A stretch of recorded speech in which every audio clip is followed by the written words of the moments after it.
boy, I went straight to hell. What happened? I was on this train hellbound. Everything was going so fast. Nothing on the earth had this kind of speed.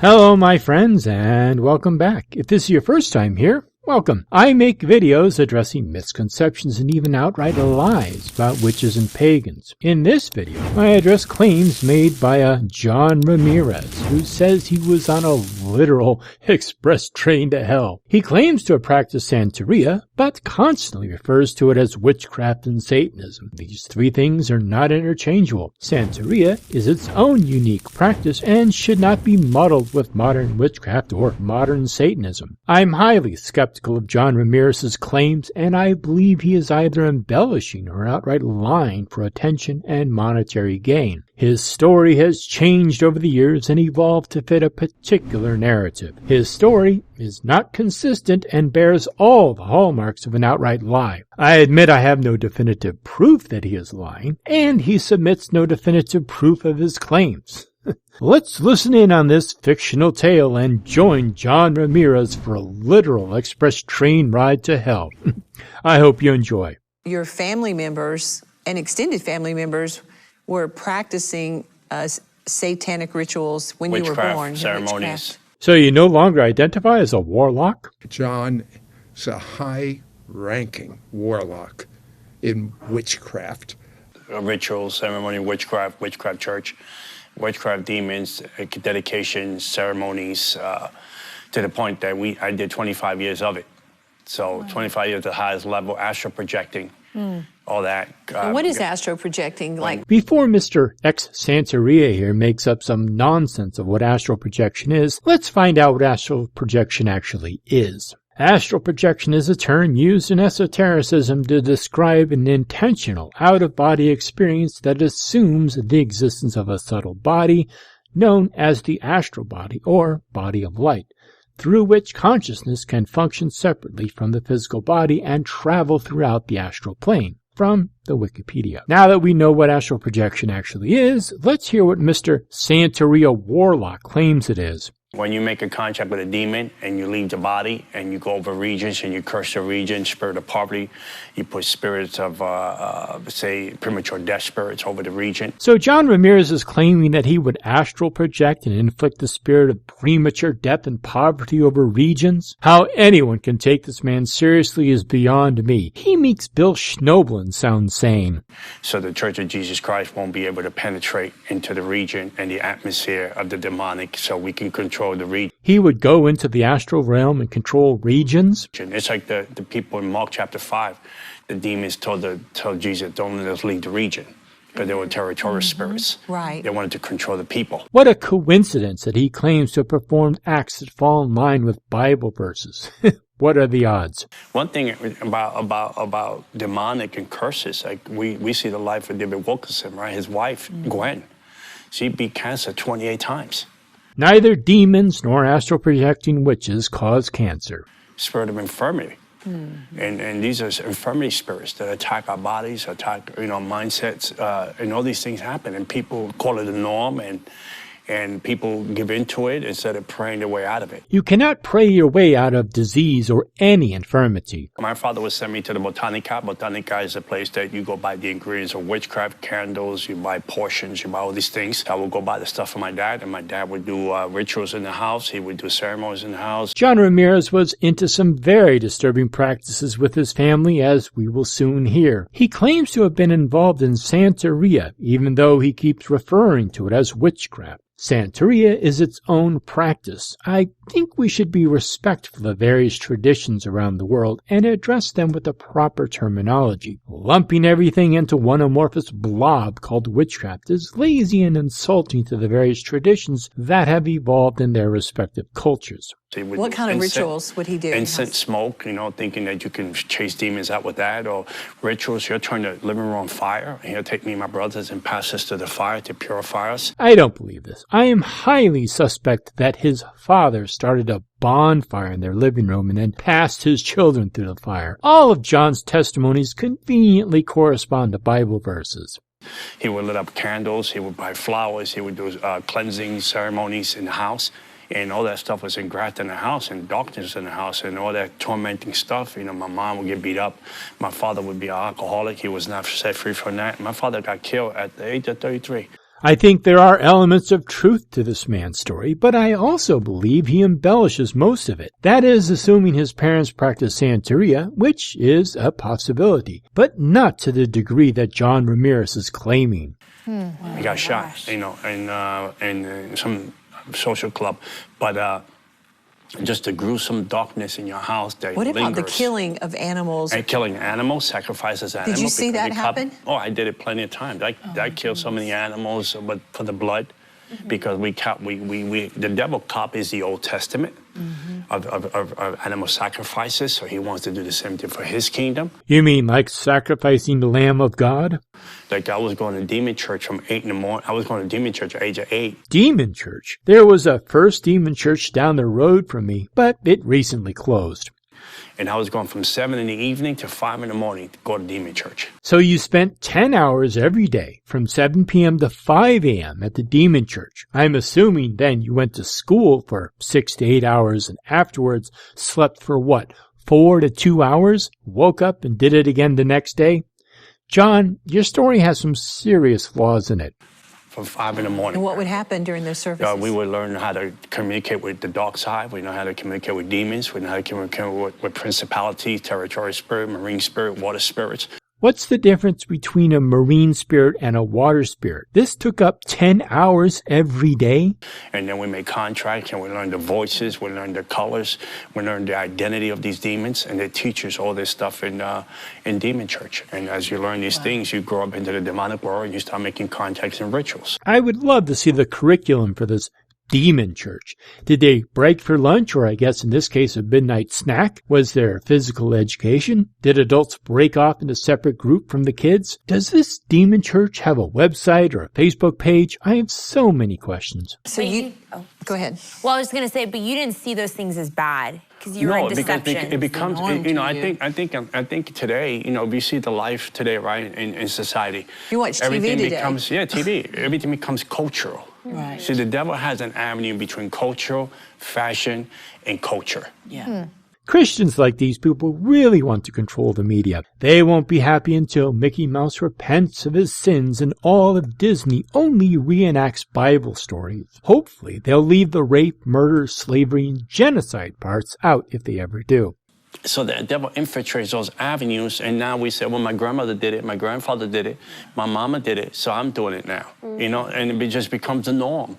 But you don't know that you're signing your rights, your life, your purpose, your identity to something that is a counterfeit. By counterfeit, he means it does not conform to his particular Christian beliefs. Yeah, and you don't think that that their end goal is to destroy you. Yeah, they're saying they're going to help you. No, they say, we'll protect you, we'll bless you, we'll prosper you, we'll help you grow, we'll give you best opportunity, we'll give you power. According to your testimony, they gave you the ability to astral project and spread the spirit of infirmity, poverty, and even premature death over entire regions. That's pretty damn powerful. They gave you some amazing powers. Yeah. They will give you an identity. And all this stuff is a false identity, false power, false... They gave you an identity, too. You spent a portion of this interview talking about how you had certain demonic powers, and now you were just dismissing them. Those powers weren't false, they were real, according to you, unless you were lying about them. Nah, Christians would never lie. That would go against several Bible verses. Even tarot card readings, I can expose the tarot cards. I many times invited Madeline Manson, I DM them, and I said, you want to have a showdown with me in your demon church? I can show you Jesus is stronger. I would love to see that showdown at the demon church. You were going to expose tarot cards. What are you going to expose them of? Of being tools of divination? Wow, what an expose. And these things, because the tarot card, they show you the past, the present, and the future. And the past means familiar spirits. They know your past. Present, they monitor you. Your future, what happened is, they tell you all these things can happen, and they do happen. But it's not your future, because what they do, the demon is talking to the medium, or to the tarot card, the fortune lady, goes home with you. Who is speaking to those interpreting the Bible for prophecy? Are those demons too? Let me guess. In your mind, prophecy through scriptures is fine, but divination through tarot? Oh no, that's demonic. Hypocrisy much? Yeah. So he performed all these things in your life. He torments these things in your life. And now you say, wow, my God, that did happen. Let me go back to the lady. I need to pay her so I can get these curses off me. So you drop 10 grand on the lady. She calls back the demon. Your life goes back to normal. 10 grand for a tarot reading?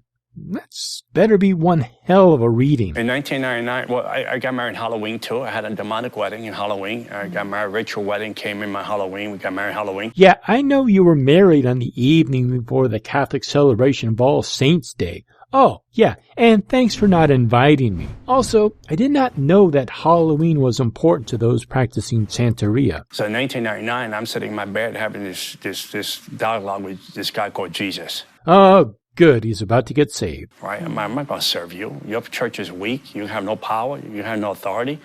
You don't own anything. Wow, you had some weird beliefs. They all seem to stem from whether you had power or not. I'm not familiar with Santeria, but it seems like there is more to it than just having powers and comparing it juxtaposed to Christianity. It's almost as if you were approaching this from the perspective of a Christian rather than a follower of Santeria. Now, Jesus owned the cattle of 1,000 hills, and I'm telling him he don't own anything, but this is my mindset of the demonic side that I was in. Okay, Mumbles, I have no idea what you just said. Something, Jesus, something, 1,000 hails, he doesn't know anything. Now, Jesus owned the cattle of 1,000 hills, and I'm telling him he don't own anything, but this is my mindset of the demonic side that I was in. In the age of 8, I was inducted into the demonic world. And then at the age of 99, at 25 years later, at the age of 35.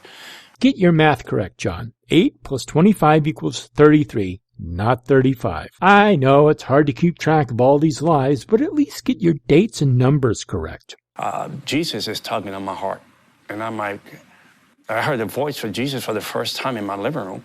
How do you know it was the voice of Jesus and not one of the many demons from the demon church? And it was shocking because I know the voice of demons, devil. I know the voice principality, water spirit, marine spirit. Seriously, please explain. What's the difference between a marine spirit and a water spirit? And this voice was totally different. This came in the living room like an audible voice, but it sounded like a brook of water. I have a hard time understanding John Ramirez. It sounds like he said it sounded like a brook of water. Jesus sounds like a brook of water. But it had an authority that can shake the universe. That sounds more like a narrative description rather than a first-hand account. And a week later, I'm sitting in bed having a discussion with Jesus. I don't want to be a Christian. I don't want to serve you. I want to stay as a devil worshiper. You're having a discussion with an outside entity that sounds like a brook of water, who somehow you believe is Jesus? I'm assuming you believe Jesus is real, and you are saying you don't want to worship him and instead want to worship the devil? That makes no sense. I don't want to serve you. And then I was falling into this sleep, but I was passing away. How do you know you were passing away? Was there a medical doctor nearby telling you this? Or are you embellishing this to make it sound more miraculous? Oh, wow. And all I said was, well, if you're bigger than my daddy, the devil, you show me today or leave me alone. If you are bigger than my daddy, the devil, you show me today or leave me alone? Is it just my dirty mind, or does this statement have a slightly sexual connotation to it? And Jesus took the challenge. Boy, I went straight to hell. What happened? I was on this train hellbound. Everything was going so fast. Nothing on the earth had this kind of speed. Ah, the express train to hell.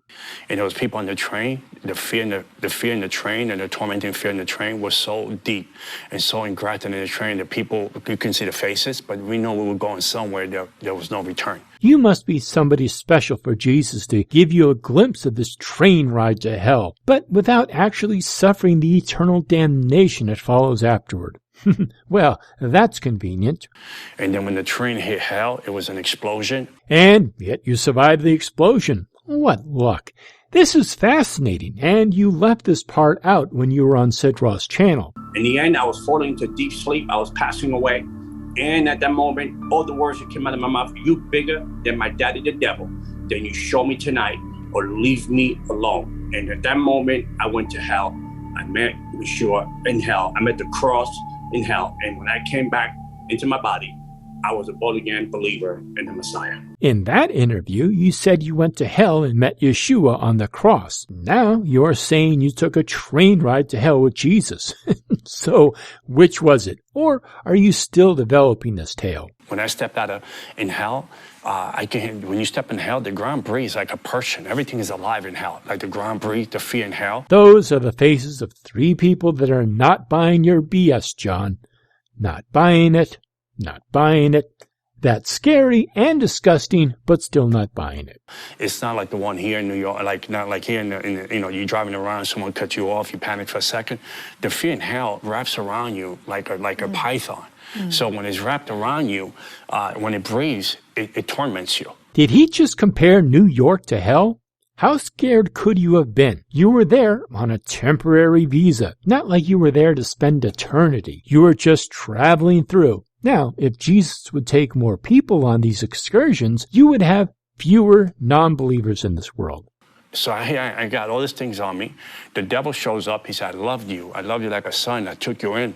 I show you all the secrets of my kingdom. I show you the demonic side. I showed you how you entrap 21 roads to the dark side, how you entrap humanity into defensive codes and all this stuff. I show you rituals, ceremonies, astral projecting, blood sacrifices, contract. I give you everything, power, money, all this stuff.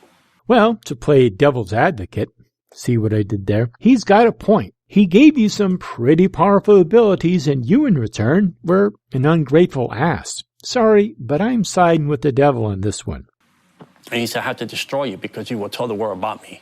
And then when he went to graft me, I had shorts and a T-shirt in hell. Well, I'm no expert on hell, but I'm pretty sure there is no dress code. Besides, shorts and a T-shirt seems like appropriate attire for a visit to a realm of eternal fire. I bet all those people who died wearing winter clothing are suffering just that much more. And when he went to grab me, the cross of Calvary showed up.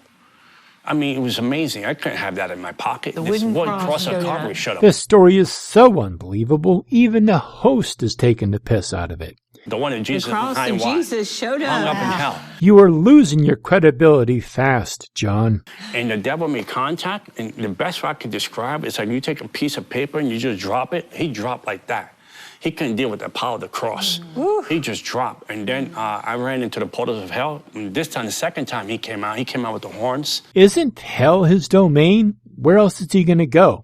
To heaven? John has quite the imagination, I'll give him that. But he is lacking in realism and continuity. And the wing, his body has stains because he fell from grace. So he said, I have to destroy you because you'll tell the world about my secrets. That seems reasonable.